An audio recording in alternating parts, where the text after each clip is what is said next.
karena setoran sama Demokrat, benar nggak Bu itu? Ada yang terlibat dari pimpinan Demokrat sendiri, Pak AHY seperti itu Bu?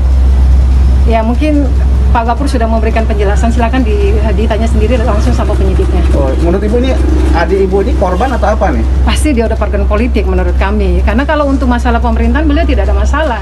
Setelah pasca tangkap tangan, kami telah meningkatkan ya perkara atau status dari perkara ini adalah dari penyelidikan ke penyidikan. Ya. Mohon maaf karena telah membuat begitu banyak kawan-kawan di luar kecewa atas terjadinya peristiwa ini.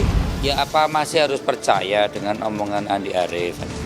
Yang penting beliau sadar itulah tugasnya. Tetapi jika ia melakukan kesalahan yang sangat fatal dan terbukti menurut hukum, tentu kami minta beliau yang melakukan juga harus bertanggung jawab atas perbuatan yang dilakukannya. Terima penuh tanggung jawab itu dan kemudian ya bismillah kalau saya laksanakan semua untuk mengatasi masalah.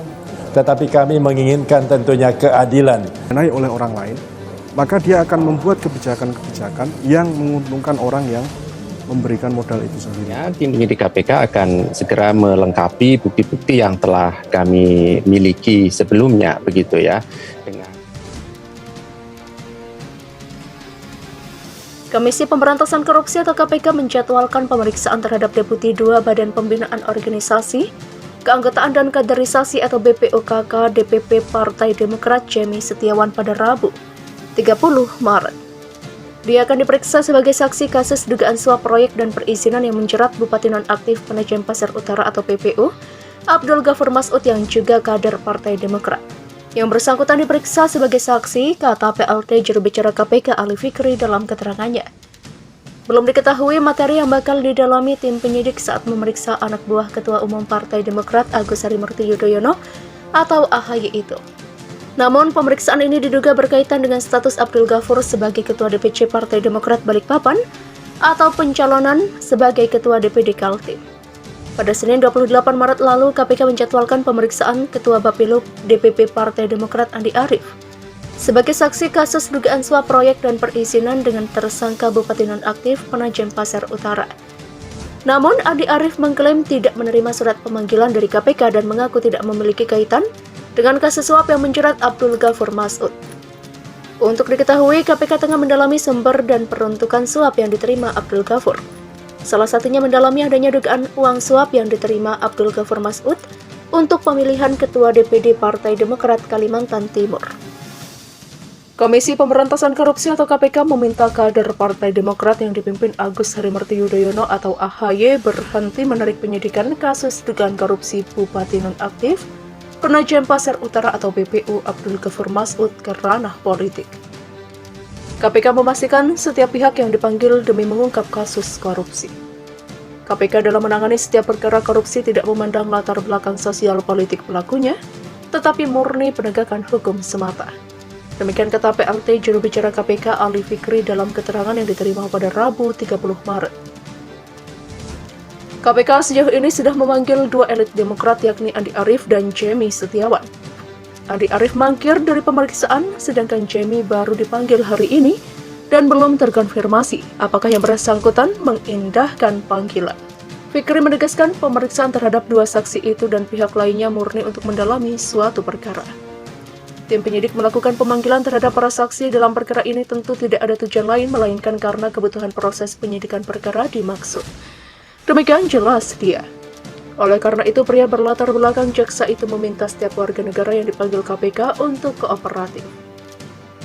Siapapun yang dipanggil sebagai saksi, maka berkewajiban hadir memenuhi panggilan tersebut, karena hal itu merupakan bagian ketaatan terhadap proses hukum. Demikian jelas dia. Deputi Bapilu DPP Partai Demokrat Kamhar Lakumani meminta KPK bekerja lebih profesional dan bukan mencari sensasi publik. Pernyataan itu disampaikan berkaitan dengan rencana KPK memeriksa Ketua Bapilu Partai Demokrat Andi Arief. PLT jurubicara KPK Ali Fikri pada Senin 28 Maret menyatakan Andi Arief dipanggil sebagai saksi tindakan pidana korupsi pengadaan barang dan jasa serta perizinan di Kabupaten Penajem Pasar Utara Kalimantan Timur 2021 sampai 2022. Keterangan Andi Arief salah satunya untuk melengkapi berkas tersangka Abdul Ghafur Mas'ud, Bupati Penajem Pasar Utara atau PPU Nonaktif. Bang Andi Arief adalah pribadi yang menghormati dan taat hukum. Tentunya akan mengindahkan surat panggilan ini. Sekalipun kita menyayangkan, karena surat panggilan yang salah alamat atau belum diketahui Bang Andi Arief malah ramai dan mengetahuinya dari media. Demikian ujar Kamhar. Oleh sebab itu, ia melihat seperti ada kepentingan lain di balik upaya KPK memeriksa Andi Arief. Karenanya menimbulkan tanda tanya apakah saat ini KPK dalam memanggil saksi melalui pemberitaan atau ada kepentingan lain. Demikian ujar Kamhar. Ia berharap KPK bekerja secara profesional dan menghindarkan sensasi untuk menjaga kredibilitas dan integritas KPK. Jangan sampai menjadi alat politik untuk menekan oposisi. Bang Andi Arief pasti akan hadir sebagai saksi jika telah menerima undangan. Demikian pungkasnya. Ali Fikri sebelumnya memastikan KPK bekerja secara profesional dan tidak memandang latar belakang saksi atau pelaku tindak pidana yang dipanggil. KPK dalam menangani setiap perkara korupsi tidak memandang latar belakang sosial politik pelakunya, namun murni penegakan hukum semata. Termasuk ketika tim penyidik melakukan pemanggilan terhadap para saksi dalam perkara ini, tentu tidak ada tujuan lain melainkan karena kebutuhan proses penyidikan perkara dimaksud. Demikian kata Ali Fikri. Karena itu lanjut Ali, siapapun yang dipanggil sebagai saksi berkewajiban hadir sebagai bagian ketaatan terhadap proses hukum. Andi Arief sendiri melalui cuitan di Twitter pada hari yang sama mengaku belum menerima surat pemanggilan. Dia menepis alamat yang disebut KPK sebagai tempat tinggalnya. Andi Arief bahkan menuding Ali Fikri berbohong. Saya minta jubir KPK hentikan kebohongan bahwa saya pernah menerima panggilan. Tunjukkan siapa yang mengantar, siapa yang menerima. Perlu diketahui 20-27 Maret saya di Lampung bersama seluruh keluarga. Kontrakan saya gak ada orang, apakah hantu yang menerima surat panggilan? Demikian tweet Andi Arief.